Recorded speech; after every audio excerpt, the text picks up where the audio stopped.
지금 우리는 교회라는 주제를 가지고 말씀을 나누고 있습니다. 교회는 건물이 아니라 예수 그리스도를 주로 고백하는 그 공동체, 그 모임을 뜻한다고 배웠습니다.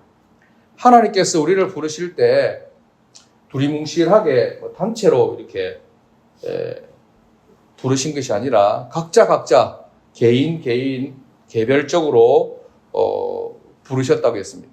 그런데 부름받고 나니 우리가 모인 곳이 교회였습니다. 그 부름받은 자리가 바로 주님을 머리로 한 교회였다는 것이죠.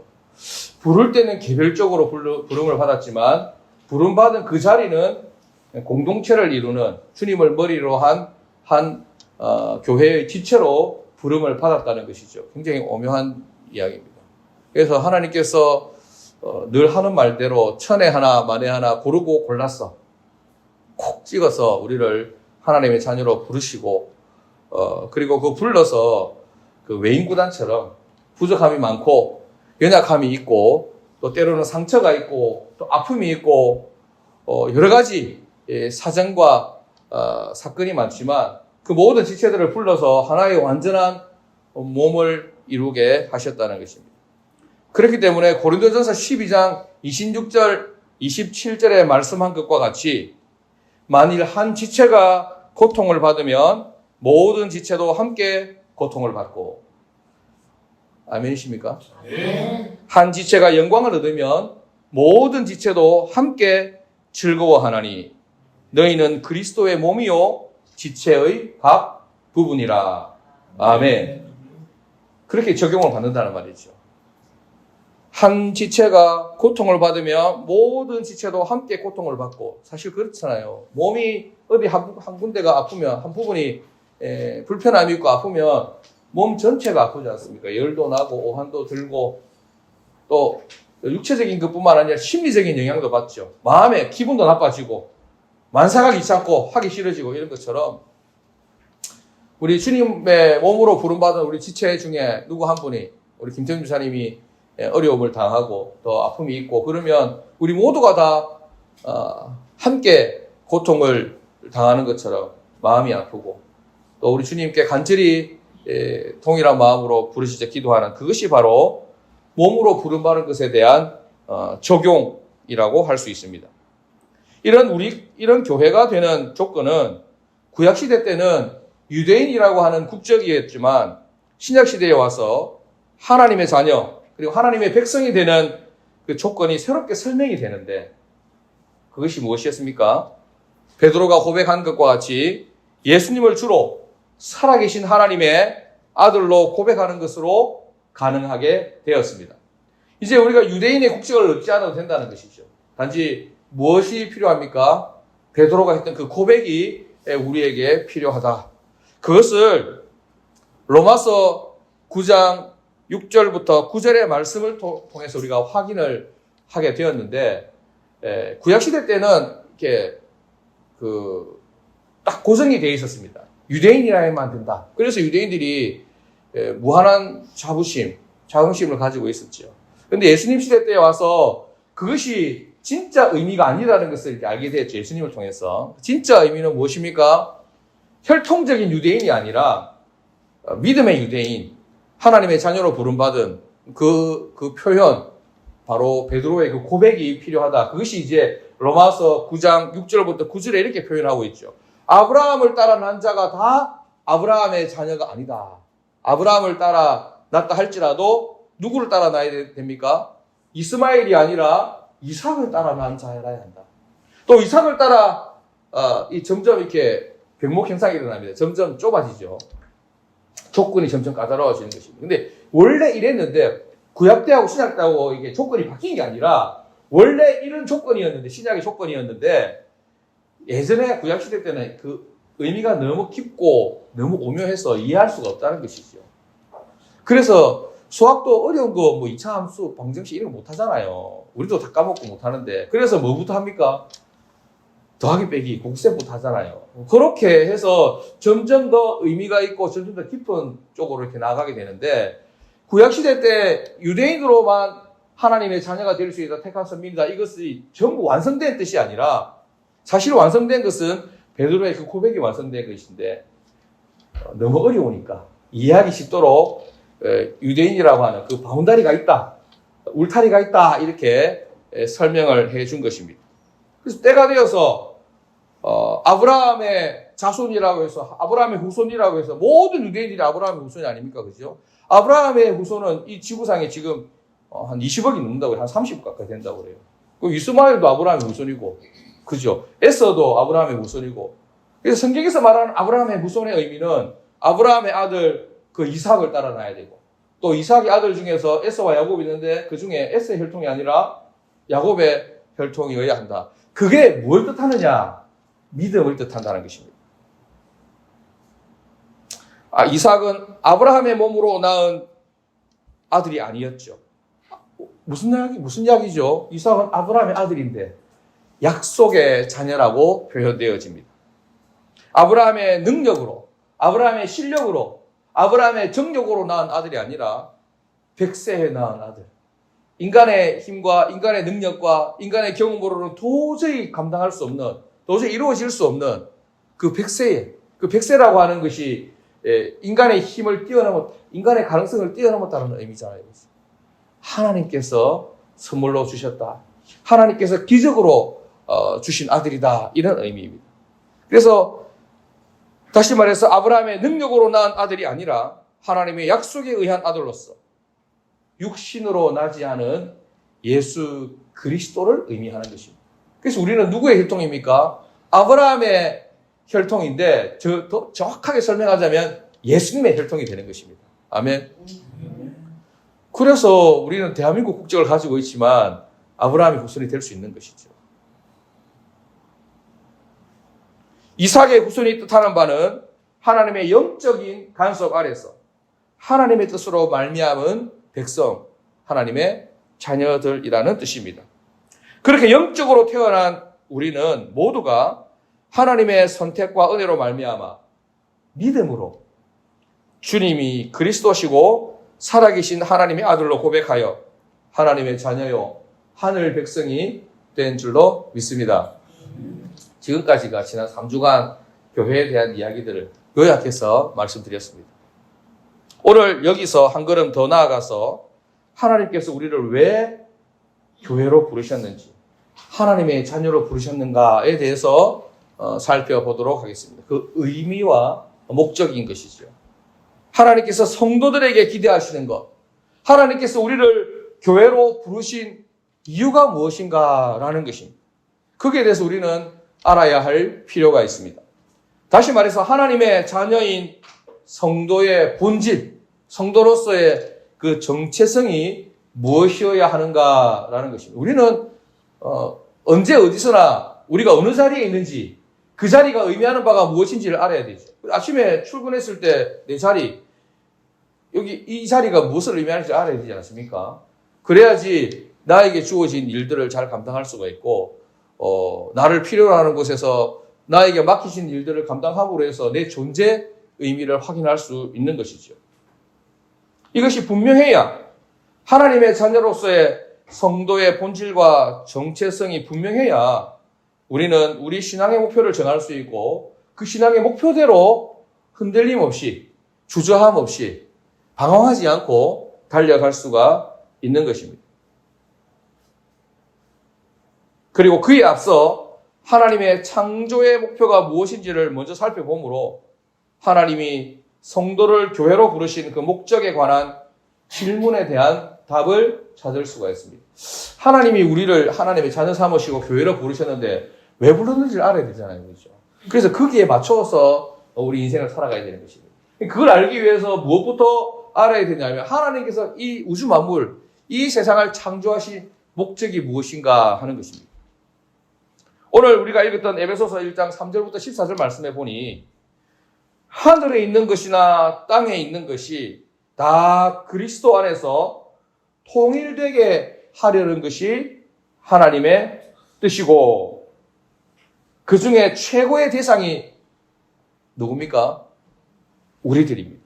3절 말씀 같이 다시 한번 읽어보겠습니다. 시작. 찬송하리로다. 하나님 곧 우리 주 예수 그리스도의 아버지께서 그리스도 안에서 하늘에 속한 모든 신령한 복으로 우리에게 복 주시되. 아멘. 우리에게 복 주시되. 중요한 건 우리 아닙니까? 그죠? 우리 제일 좋아하는 말이잖아요. 우리. 그리고 복. 좋아하는 말이잖아요. 우리에게 복을 주시는데 어떻게? 하늘에 속한 모든 신령한 복을 우리에게 주신다는 거예요. 그리스도 안에서 모든 것을 통일되게 하시며 그 안에서 완성을 이루실 것인데 거기에 있어서 최고의 대상, 최고의 주인공이 누구란 말입니까? 저와 여러분들, 우리들이라고 말씀하고 있습니다.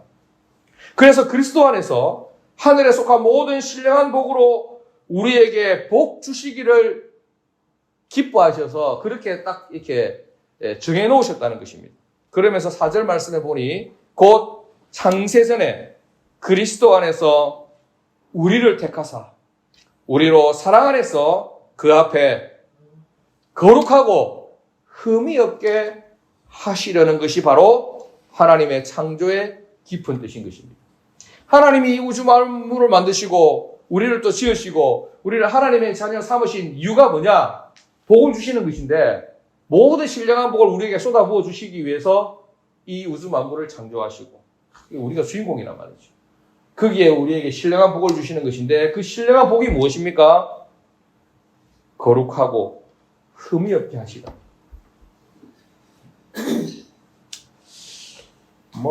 이게 별로 실감이 안 나니까 맞죠? 이게 뭐고 이게? 차라리 복권 1,000원짜리 당첨된 거라도 하나 주면 내한테 더 실감이 날 텐데. 점심 한 그릇 사돈 하나 더 실감이 날 텐데. 거룩하고 흠이 없는 존재로 우리를 만드시는 것이 굉장히 큰 복을 우리에게 주시는 것이고 그를 위해서 이 땅을 창조하셨다. 이렇게 말씀하고 있습니다. 5절 말씀을 보니 그 기쁘신 뜻대로 우리를 예정하사 예수 그리스도로 말미암아 자기의 아들들이 되게 하셨다. 6절 이어서 보면 이는 그의 사랑하시는 자 안에서 우리에게 거저 주시는 바 은혜의 영광을 찬미하게 하려는 것입니다. 12절에도 이어서 이는 그리스도 안에서 전부터 바라던 우리로 그의 영광의 찬송이 되게 하려는 것입니다. 이게 왜 좀 이해하기 어렵냐면요. 우리나라 사람들 좀 이해하기 어려운 게 좀 저도 우리나라 구조를 가지고 있으니까 사고의 구조가 딱 눈에 보이는 뭔가가 있어야 돼. 손에 만져지는 뭔가가 있어야 돼. 너 꿈이 뭐냐 이렇게 물었을 때 나는 대통령이 되는 것입니다. 우리나라에서 지금 최고의 욕이죠. 대통령이 되는 것입니다. 너의 꿈이 뭐냐? 나는 의사가 되는 것입니다. 나는 경찰관이 되는 것입니다. 이게 굉장히 실질적인 것이고 현실적인 것인데 이렇게 하면 이해가 잘 되는데 이 성경이 말하는 거는 뭐냐? 너 꿈이 무엇이냐 했을 때 거룩하고 흠이 없는 존재가 되는 것입니다. 이렇게 말하기 어렵다는 말이죠. 그러니까 이 좀 영어적인 표현을 쓰면 doing이 아니고 being이라는 것입니다. 뭔가를 막 하는, 뭔가 성과를 나타내는 뭔가가 아니라 그냥 존재가 되는 것입니다. 거룩하고 흠이 없는 복받은 존재. 그래서 성경이 이야기하는 성도의 본질, 교회의 본질은 뜻밖에도 우리더러 무언가를 많은 성과를 이렇게 내는 목표를 막 달성하는 일을 많이 하는 그런 것이 아니라 어떤 변화를 가지라는 것입니다. 우리 같이 한번 해봅시다. 변화를 가지라. 변화를 가지라.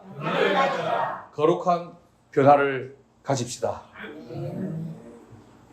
신앙은 존재에 관한 문제지 행함에 관한 문제가 아닙니다. 제가 이렇게 이야기를 해도 우리는요, 저도 마찬가지고 뭔가를 하지 않으면 불안하고 답답해서 못 견딥니다. 뭔가를 하게 되어 있습니다. 그래서 이렇게 이야기하는 것입니다. 존재가 중요하지 행함이 중요한 것이 아닌 것입니다. 행함에 관한 문제가 아니라 됨에 관한 문제인 것입니다. 행함을 결코 하지 말아라는 뜻이 아니라 뭔가 성과를 내지 말고 일을 하지 말고 거룩한 일들을 하지 마라 이 말이 아니라 됨에 뒤이은 행함이지 됨이 뒤따르지 않는 행함은 불완전한 진실이고 외식이고 가식일 가능성이 매우 크다는 뜻입니다. 이거 성경에서 어떻게 더 쉽게 설명하냐면 마태복음 7장 21절 말씀을 한번 찾아보겠습니다. 마태복음 7장 21절 말씀. 우리가 잘 아는 말씀이지만 그동안 간과해왔던 말씀. 마태복음 7장 21절부터 23절 말씀까지 같이 한 목소리로 읽겠습니다. 시작. 나더러 주여 주여 하는 자마다 다 천국에 들어갈 것이 아니요 다만 하늘에 계신 내 아버지의 뜻대로 행하는 자라야 들어가리라. 그날에 많은 사람이 나더러 이르되 주여 주여 우리가 주의 이름으로 선지자 노릇하며 주의 이름으로 귀신을 쫓아내며 주의 이름으로 많은 권능을 행하지 아니하였나이까 하리니 그때 내가 그들에게 밝히 말하되 내가 너희를 도무지 알지 못하니 불법을 행하는 자들아 내게서 떠나가라 하리라. 아멘. 어려운 이야기죠. 여기서 선지자 노릇하는 것, 귀신을 쫓아내는 것, 권능을 행하는 것은 성도의 모습이 아니라는 말이죠. 신앙의 본질이 아니라고 이야기합니다. 성도의 마땅한 모습이 아니라는 뜻입니다. 이걸 어떻게 해석할 수 있냐면 앞부분에 가면 마태복음 7장 15절부터 20절 말씀에 보면 열매로 그들을 알리라라고 성경에 이제 주제가 잡혀 있는데 거짓 선지자들을 삼가라. 양의 옷을 입고 너희에게 나아오나 속에는 노략질하는 일이라. 그들의 뭐로 그들을 압니까? 열매로 그들을 알지니 가시나무에서 포도를 또는 엉겅퀴에서 무화과를 따겠느냐. 이와 같이 좋은 나무마다 아름다운 열매를 맺고 못된 나무가 나쁜 열매를 맺나니 좋은 나무가 나쁜 열매를 맺을 수 없고 못된 나무가 아름다운 열매를 맺을 수 없느니라. 아름다운 열매를 맺지 아니하는 나무마다 지켜 불에 던져지느니라. 이러므로 그들의 열매로 그들을 알리라. 이렇게 말씀하고 있습니다. 이렇게 말씀하고 난 다음에 선지자 노릇하는 것, 권능을 행하는 것, 귀신을 쫓아내는 것, 이것이 하나님의 자녀가 되는 기준이 아니라라고 말씀하고 있는 것이죠. 요약을 하면, 정리하면 무슨 뜻이냐면 열매를 맺자, 좋은 열매를 맺자는 이야기가 아닙니다. 좋은 열매는 누가 맺습니까? 좋은 나무가 맺죠. 그래서 좋은 나무가 되라는 말이에요. 두인, 뭔가 업적, 뭔가 성과 이런 이야기하면 열매로 표현할 수 있고 뭔가 존재를 이야기할 때 나무로 표현할 수가 있습니다. 사과나무와 배나무를 구별할 수 있는 가장 간단하고 확실한 방법은 뭡니까? 열매를 보면 알죠. 그 과수원 시기는 뭐 알 수 있을지만 저는 아직까지도 사과나무, 배나무 구분 못 하거든요. 그런데 열매가 열리면 구분할 수 있습니다. 사과나무가 열리면 저 사과나무네. 배나무가 열리면 저 배나무네. 알 수 있는 거죠. 예전에 제 친구 부모님이 귀촌하셔가지고 포도나무를 심었는데 포도나무 안 심어봤죠. 저도 안 심어봤는데 포도나무 열매가 맺힌 건 같거든요. 그 해 농사를 다 망쳤어요. 왜? 포도나무를 다 거꾸로 심어가지고. 포도나무 심는 방법을 몰라가지고. 이게 딱 보니까 이렇게 심어야 되겠다 하고 봤는데 거꾸로 심었다는 거죠. 그 이야기 듣고 좀 웃기도 했지만 누구나 다 할 수 있고 알 수 있는 건 아니구나 이렇게 생각을 했었습니다. 열매는 그 열매도 좀 중요하지만 나무를 성경에서 말하는 그 열매는 나무를 알아보기 위한 것입니다. 그런데 그동안 우리는 계속 무엇을 요구했냐면 이제 목사님들도 그렇게 요구를 했죠. 성도들에게 사과나무 앞에서 감나무를 맺으십시오. 이렇게 이야기했다면 믿음으로 맺으십시오. 무화과에서 엉겅퀴에서 무화과 열매를 맺으십시오. 막 이렇게 했단 말이죠.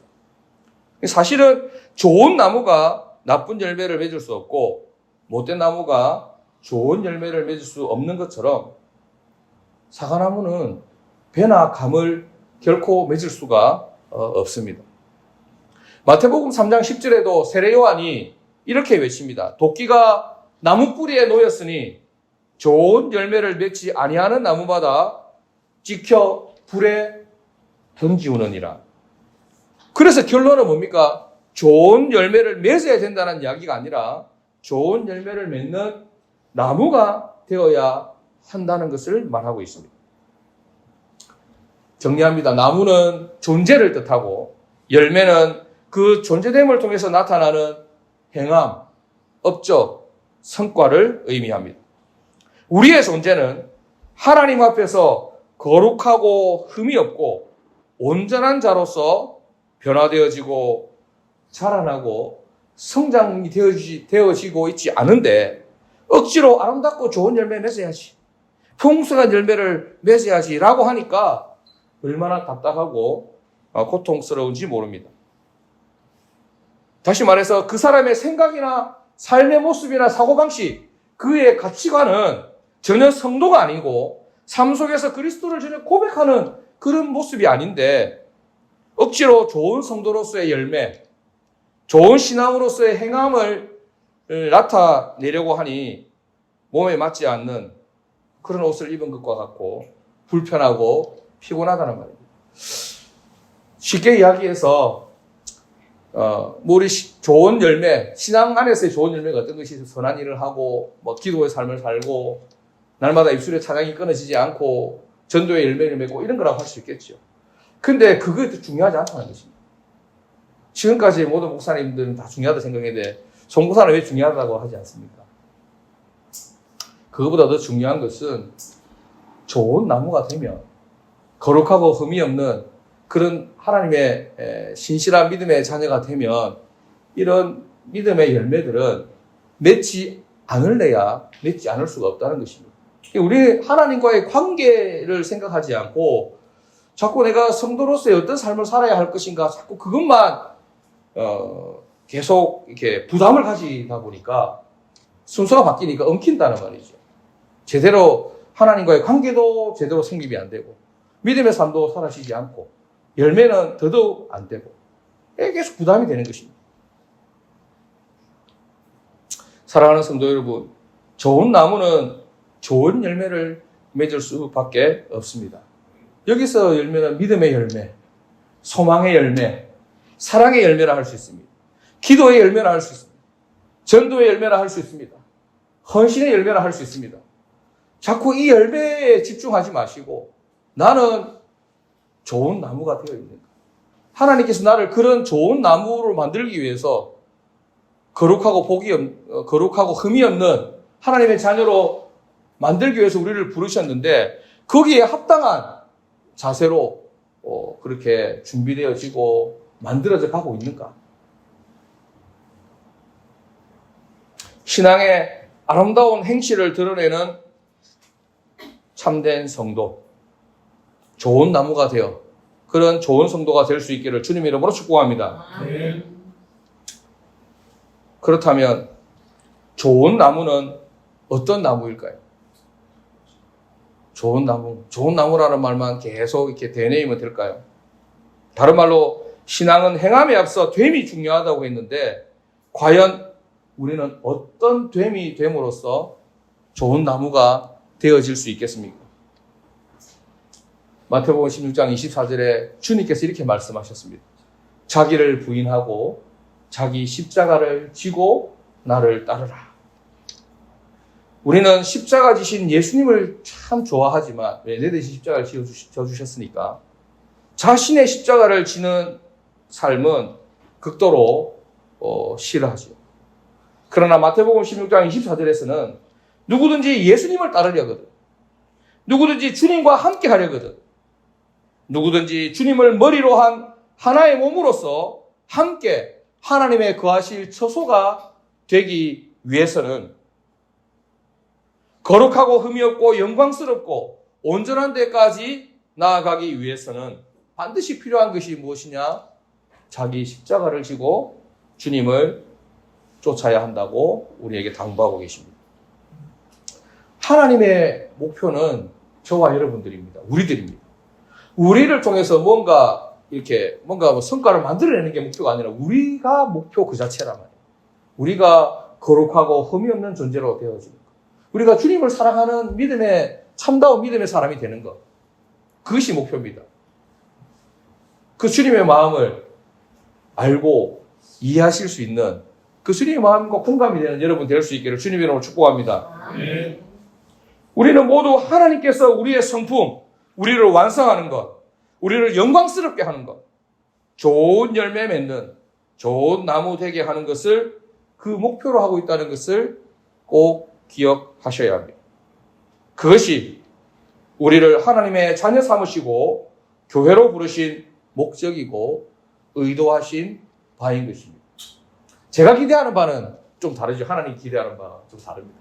제가 기대하는 바는 좀 더 나아가서 하나님께서 원하시는 바대로 이루어져서 또 좋은 믿음의 열매, 좋은 소망의 열매, 좋은 사랑의 열매, 충성의 열매, 좋은 전도의 열매, 이런 열매들을 맺어가는 것이 또 우리의 기대고 목적일 것입니다. 사랑하는 여러분들 모두가 하나님께서 원하시고 기뻐하시듯 좋은 나무가 되어 풍성하게 좋은 열매를 맺는 복된 삶이 되시기를 주님의 이름으로 축복합니다. 기도하시겠습니다. 하나님 아버지,